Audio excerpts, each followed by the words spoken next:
Bonjour, merci d'être avec nous. Bonjour Lise. Alors ce matin, une invitée, Anne-Laure Buffet, Tous toxiques, tous victimes aux éditions de l'Observatoire. Sommes-nous condamnés à être ou l'un ou l'autre, sans nuance, sans réparation? Ce sont les réflexions d'une psy spécialiste des violences intrafamiliales et conjugales. Maya, la parole est à vous. Bonjour Anne-Laure Buffet. Bonjour Maya. Donc vous étiez venue nous présenter il y a 2-3 ans, je crois, les prisons familiales. C'est sous-titré « Se libérer et guérir des violences invisibles ». Et maintenant, vous venez pour ce livre qui s'appelle tous toxiques, tous victimes » avec un point d'interrogation. Et le point d'interrogation est évidemment très important. Oh, il est même essentiel parce que c'est essentiel. Vrai que, a priori, à l'oral, on va pas préciser comment on ponctue nos phrases, mais c'est pas une affirmation. Je voulais vraiment pas affirmer le fait qu'on soit tous à la fois et toxiques et victimes. C'était plus une invitation à réfléchir, d'où l'interrogation. En fait, la vraie question, oui, ce que vous posez, c'est que, alors, d'abord, qui est la victime? C'est quoi une victime, quoi? J'ai l'impression que tout le monde est victime. C'est la mode d'être victime. On est tous victimes. Et puis en face, il y a tous des toxiques. On est d'accord. C'est exactement ça. On est tous. Alors, je suis pas très tendre avec l'époque dans laquelle on vit. Bienvenue au club, Alice. On est entièrement d'accord avec ça. Je trouve que c'est un peu ce que je dis dans le livre. Il y a un nivellement par le bas de tout depuis 40 ans. Alors j'essaye de trouver des raisons à ça ou de donner des explications, mais on nous a tellement et on s'est laissé tellement infantiliser, tellement mal cocooné, tellement mal chouchouté, on a tellement le droit de se plaindre tout de suite de quoi que ce soit d'ailleurs. Il pleut, on se plaint, les carottes augmentent, on se plaint, quoi qu'il se passe, on va se plaindre, que on a ce besoin et cette incapacité à faire autrement d'une certaine manière, à se croire victime. Et donc si on est victime, il faut bien un bourreau. Et forcément, on peut pas être à la fois notre propre bourreau et victime de nous-mêmes. Ça imposerait à beaucoup trop de personnes de réfléchir, je pense. Donc oui, on s'est approprié ce terme de victime. D'ailleurs, vous le dites, oui, vous dites que la victime est devenue la grande héroïne de l'époque contemporaine. Alors, quand je vous ai téléphoné pour vous inviter, j'ai reçu 2 autres livres, ce qui était assez intéressant d'ailleurs, comme quoi tout est interconnecté. Il y avait le livre de Tristan Banon qui arrivait et qui disait, contre vents et marées, qui disait non, stop à la guerre des sexes, il faut arrêter. Et je l'écoute sur une chaîne ou à la radio et elle dit mais non, je suis pas du tout une victime. Je ne suis pas. On rappelle que Tristan Banon avait eu cet incident pour nos auditeurs avec DSK qui l'avait essayé de la sauter, etc. Je suis vulgaire, mais c'est à peu près le mot. C'est à peu près ce qui s'était passé. C'est à peu près ce qui s'était passé. Spontanéité de Maya. Voilà. C'est comme ça qu'on dit quand on est ensemble. Donc on va pas employer un autre mot à la radio. Et en fait, elle dit non, mais je suis pas du tout victime. Je ne suis pas une victime. Je suis une femme qui a eu ce problème dans la vie, etc. Et le deuxième livre qui m'a interpellée aussi, c'est Elsa Fotorino. Peut-être qu'on la recevra si elle peut. Elsa Fotorino qui écrit. Elle a été violée. Elle a été violée très jeune, 18 ans, je crois. Elle a été violée dans une forêt et qui dit exactement ce que dit Tristan. Non, je suis pas une victime. Je suis une femme qui a été violée. J'ai dû faire un travail, j'ai dû faire mais je ne suis pas une victime. Ma profession dans la vie, c'est pas victime.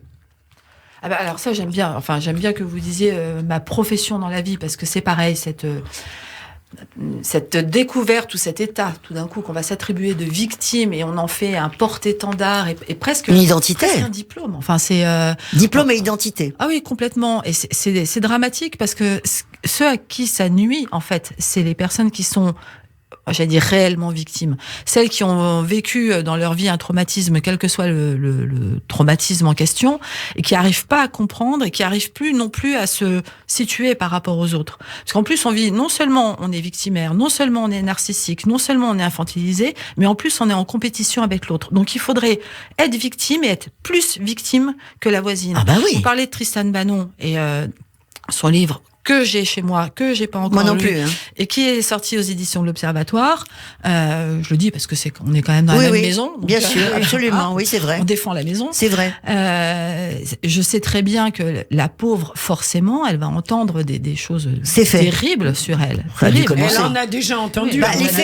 Les féministes néo-machin n'accepteront pas cette parole-là. Non, parce qu'elles vont dire que ça nuit à la défense des femmes, que ça nuit à la lutte contre le pouvoir machiste. C'est extrêmement compliqué aujourd'hui d'arriver à avoir une parole qui se veut nuancer sans se faire agresser derrière. Alors, ce qui est très intéressant dans ce livre, Anne-Laure, c'est que vous faites une très grande parenthèse, elles sont très intelligentes, sur la société qui nous infantilise. Et vous faites une parenthèse. Alors évidemment, mais il n'y a pas que les réseaux. Enfin, tout ce qui nous infantilise, dans votre démonstration, dans votre question, tous toxiques, tous victimes, vous faites cette grande parenthèse en disant attendez. C'est quoi cette société qui nous infantilise? Vous faites l'inventaire de ce qui nous non exhaustif, de ce qui nous infantilise. Bien sûr que c'est vachement bien d'être victime, en fait. Hein, mais c'est super. C'est infantilisant. C'est dramatique. Je devrais certainement pas pouvoir dire ça, étant donné que on est au tous les deuxième jours, degré. Tous les jours, je travaille avec des personnes qui vivent des situations absolument dantesques. Donc, je devrais pas être là à dire c'est super d'être victime. Mais encore une fois, être victime, c'est être arrivé à être quelque chose. On s'identifie dans quelque chose. Alors que dans cette société où aujourd'hui tout va extrêmement vite, et en même temps on a le droit ou le malheur de ne pas pousser au bout nos raisonnements, de pas pousser au bout nos réflexions, de pas s'acharner dans un travail, parce que ça sera de toute façon la faute de l'autre si on est en difficulté. On n'arrive plus personne n'arrive à se situer dans rien. Donc finalement, être victime, c'est au moins être quelque chose. Et la grosse difficulté, c'est même pas d'être victime. Et puisqu'on évoquait Tristane Banon, je pense quand même que dans son parcours, à un moment, elle a dû utiliser ce terme-là, de dire je suis victime ou j'aurais pu être victime. Mais c'est pas son identité. Mais voilà, la difficulté, c'est d'en sortir, c'est de se dire, très bien, alors puisque je suis victime, je fais quoi de ça ? Parce que sinon, on reste dans un statut et dans un état qui est complètement... où on s'enferme là-dedans. Et puis, on interdit aux autres de parler, on interdit aux autres de nous aider, on interdit aux autres de venir... On veut à la fois qu'ils s'intéressent à nous, et en même temps, on repousse complètement les mains qui sont tendues. Dans cette parenthèse que vous faites, dont je parle et qui me semble très intéressante, vous analysez le négatif comme si c'était le diable. C'est encore une chose très intéressante dans votre livre. Vous dites, mais le négatif dans notre société, c'est le diable. Rien ne peut être négatif. Tout doit être positif. Et là, vous faites une intéressante digression sur tout ce qui est le bonheur à tout prix. On nous vend le bonheur dans les livres, dans les pubs, dans les machins, le bonheur à tout prix. Surtout jamais de négatif dans notre bonheur. Jamais. On peut pas avoir de négatif dans notre vie. C'est pas possible. Alors, c'est là où je voulais un peu me moquer de vous, parce que vous dites, oui, alors il y a tout, le yoga, la sophro, etc.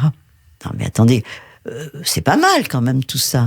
Ah, mais je les remets pas en cause. Ah bon, d'accord, parce que je me disais... Mais non, ce qui me dérange, c'est qu'on propose le yoga, ou la sophro, ou la méditation, comme des moyens miraculeux. Et ça me dérange beaucoup. Bien sûr. Et alors, pour le coup, quand je pense aux personnes que j'essaye d'accompagner, qui sont victimes de traumatismes, d'agressions sexuelles, d'agressions physiques, dans le cadre familial, dans le cadre conjugal, si on leur dit, on a bien compris, donc... schématiquement, monsieur est un bourreau, c'est un agresseur, vous êtes victime de ces agressions, donc il est normal que ça n'aille pas, donc pour aller mieux, vive le yoga. D'accord. C'est quand même extrêmement résumé, et le jour où on entendra en France, heureusement de plus en plus on le dit, qu'une personne victime de trauma, particulièrement d'agression sexuelle, particulièrement pendant l'enfance, a besoin d'une prise en charge, c'est-à-dire qu'il y a à la fois la thérapie, à la fois le corporel, qu'on puisse vraiment la considérer dans son entièreté, ça ira mieux. Le yoga, je remets pas encore une fois, mais je rigole parce que c'est vraiment c'est un des outils dont on a besoin pour permettre à quelqu'un de se soulager. mais ça peut pas être l'outil miraculeux, comme la thérapie ne peut pas à elle seule aider quelqu'un à aller mieux. C'est tout un ensemble. C'est un ensemble. Un ensemble. Oui, d'ailleurs, ce qui est très intéressant, non, mais je me moquais un peu parce que parfois vous y allez fort quand même. Mais en fait, ce que vous combattez, c'est la pensée magique. Et ça, je trouve que c'est vrai qu'on est dans une société où la pensée magique, on se dit qu'on va gagner mercredi soir au loto quand même, hein, et que tout ira mieux et qu'on va être très heureux ou qu'on va faire 3 mantras. Là, vous avez entièrement raison. Vous faites aussi dans votre parenthèse poser une question qui est très intéressante à propos grâce à Serge Tisseron c'est lui, je crois, qui avait fait cette notion de l'extimité. Versus l'intimité. Et est-ce que ce débordement de l'extimité en ce moment, avec les réseaux, et pas que les réseaux d'ailleurs, raconter tout, se livrer à tout, raconter sa vie, carrément. Mais des choses, mais surtout ce qui nous est arrivé en tant que victime. Mais on raconte, il m'a fait ci, il m'a fait ça, et je prends un avocat, je ferai ci, et je fais ça. Cette extimité-là, quel lien vous le faites avec justement l'adoration de la victimologie, je sais pas comment appeler ça. Enfin, c'est difficile d'employer des mots, mais je suis au 2e degré, on l'a compris. De la victimisation, je parle pas des vrais, voilà. Oui, mais je parle pas de ceux qui sont vraiment dans un drame. Enfin, je parle de tous ceux qui sont victimes de n'importe quoi.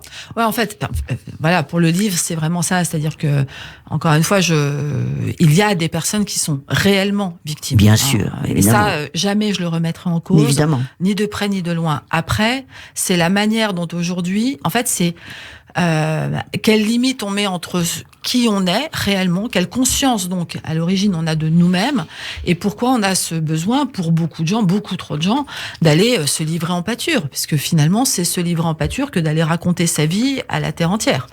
Hein, et je crois que c'est vrai que je m'en prends pas particulièrement aux réseaux sociaux, je m'en prends à Internet. Et faut pas oublier que Facebook, parce que c'est quand même le premier réseau social dont tout le monde s'est servi, ou presque, Facebook, c'est 2007. On est en 2021, donc Facebook, ça a 14 ans. C'est extrêmement adolescent. Et moi, je me souviens très bien, je me suis inscrite sur Facebook tout de suite, je le cache pas. Et je me souviens très bien, alors peut-être qu'il y a des auditeurs qui vont s'en souvenir, à l'époque, il y avait les points kiwi. Ouais. Et on s'envoyait des points kiwi, qui étaient, alors après c'est devenu les pokes, c'est devenu les likes. Oui, les pokes, oui. Mais on s'envoyait des points kiwi pour se dire coucou, pour se dire je t'aime, pour se dire... Jusqu'au jour où ça s'est arrêté. Bon, après, il y a eu plein d'autres choses sur les réseaux sociaux, mais c'est ce besoin d'aller dire tout de suite à quelqu'un qu'on connaît à peine, d'aller raconter tout de suite à quelqu'un qu'on connaît pas du tout, ce qu'on est en train de vivre, en oubliant, parce qu'on n'a pas compris à ce moment-là ce qu'est Internet, en oubliant que si on le dit à une personne, en fait, on est en train de le dire à potentiellement 7 milliards de personnes. Et je pense qu'à l'époque, donc c'était il y a 15 ans, il y a très peu de personnes qui ont eu conscience de ça et qui ont eu conscience que tout ce qu'on écrit sur Internet demeure sur Internet. On peut plus l'effacer. Ça ressort toujours à un moment ou à un autre. Et ils ont raconté dans ce salon virtuel ce qu'ils vivaient dans leur salon réel. On a vu apparaître l'expression terrible de IRL, donc in real life. Moi, j'ai pas l'impression d'être dans une fausse vie quand je vais sur les réseaux sociaux. Je suis moi, mais je sais que vous, Maya, sans doute vous, Lise, c'est pareil. Oui, mais il y a quand même beaucoup de gens qui confondent. Et plus les générations sont jeunes, plus les gens sont jeunes et plus ils sont dans la confusion. Et puis, il y a ce besoin de reconnaissance, il y a ce besoin d'amour. On est dans une société qui est très violente depuis 20-30 ans. Donc, quand on peut avoir un peu de câlin, un peu de paillettes, un peu de cocon ailleurs que chez soi, on va le chercher. Mais c'est dangereux. Mais parlons quand même un instant du toxique. Parce que le toxique, il existe. La personne toxique, elle existe. Il y a un mot comme ça, qui revient, mais pratiquement quotidiennement, c'est le pervers narcissique. Oui. J'en peux plus de ce pervers narcissique comme ce qui me concerne. On dit même plus ça, on dit PN. Ouais, PN, alors, vous en parlez vachement bien dans votre livre. Alors, il y a le vrai PN, celui qui est vraiment pervers narcissique et qui fait du mal et qui est toxique. Et sinon, votre compagnon, il peut être PN aussi parce que vous l'aimez plus. Il devient PN quand même. Hein. Oui, parce que pendant 3 semaines, il arrêtera de sortir les poubelles alors qu'il le faisait, et que donc c'était une tentative de séduction, et que maintenant qu'il a mis la personne sous emprise en lui faisant croire qu'il allait s'occuper du ménage, et puisqu'il le fait plus, c'est bien que c'est un pervers narcissique. J'exagère à peine, c'est quand même ce qu'on entend. Ah oui, c'est à ce niveau-là. Oui, c'est. Je passe. Alors justement, je parlais de Facebook. Facebook, pour moi, c'est un observatoire de ce qui se passe. Et c'est assez intéressant. intéressant. Et c'est vrai que quand on va sur certains groupes de personnes qui se disent à tort ou à raison victimes de pervers narcissiques et qu'on voit arriver les questionnements du style quelle est la profession de votre PN? Est-ce que votre PN est du signe astrologique machin? Parce que moi, mon oui, PN, c'est affreux. Ah oui. c'est à la fois drôle et terrible. Oui. C'est très drôle. Mais ça serait que drôle. Je m'arrêterai là. Ce qui est terrible, c'est de se dire qu'en fait, il y a une émulation de la pensée, comme ça, à dire ah oui, mais alors effectivement, moi, mon PN, il est également Scorpion. Ouais, d'accord. Enfin, est-ce que votre PN est né plutôt dans le nord ou dans le sud de la France? Ça a rien à voir. Quoi. C'est pas climatologique. C'est pas une catastrophe naturelle qui nous est tombée dessus. Et ce qui alors, fait c'est quoi que la définition du toxique, de la personne toxique, de la mère toxique, du père toxique, de l'amant toxique? C'est quoi la définition? Le toxique, c'est celui qui fait quoi? Qui vous détruit, Le toxique, c'est cette personne qui va avoir de manière récurrente et répétée des comportements qui nient totalement l'altérité. Donc, tous les comportements ne sont tournés que vers cette personne-là, uniquement dans son intérêt. L'autre est, on va dire, objetisé, réifié, utilisé, en tout cas, ça c'est certain, petit à petit vidé de son énergie, parce que la personne victime d'une personne toxique va chercher à comprendre, va chercher à faire plaisir, elle va chercher à satisfaire et elle va s'épuiser. C'est une quête complètement délirante que d'essayer de faire plaisir à quelqu'un qui systématiquement va dire Danaïde, hein. ah bah oui, si l'autre systématiquement dit c'est pas mal mais t'aurais pu faire mieux. Qu'est-ce que j'ai encore fait? Alors, on cherche, on creuse la question, et sans jamais trouver la solution, puisque le but, c'est qu'il n'y ait pas de solution. Tous toxiques, tous victimes, on est tous un peu victimes, on est tous un peu toxiques. On est tous un peu toxiques. Ah oui. Oui. Anne-Laure Buffet, et donc c'est aux éditions Aidez-moi de l'Observatoire dans la collection Sens. Une dernière question, peut-être juste 10 secondes. Est-ce qu'on s'en sort de l'auto-victimisation? Oh, alors, en 10 secondes, très rapidement. Oui, on peut s'en sortir. Je vais le dire très très vite, on peut s'en sortir à condition de se regarder, j'allais dire, dans le miroir et de se dire, si j'étais un autre que moi, si la personne dans le miroir me parlait, est-ce qu'elle aurait quelque chose à me reprocher? Mais il faut pouvoir se remettre en cause. Voilà. Merci Anne-Laure. Merci à vous Anne-Laure deux. Buffet, Merci merci Maya Naoum, et on se retrouve très vite sur Radio J. Merci, Au revoir. Au revoir.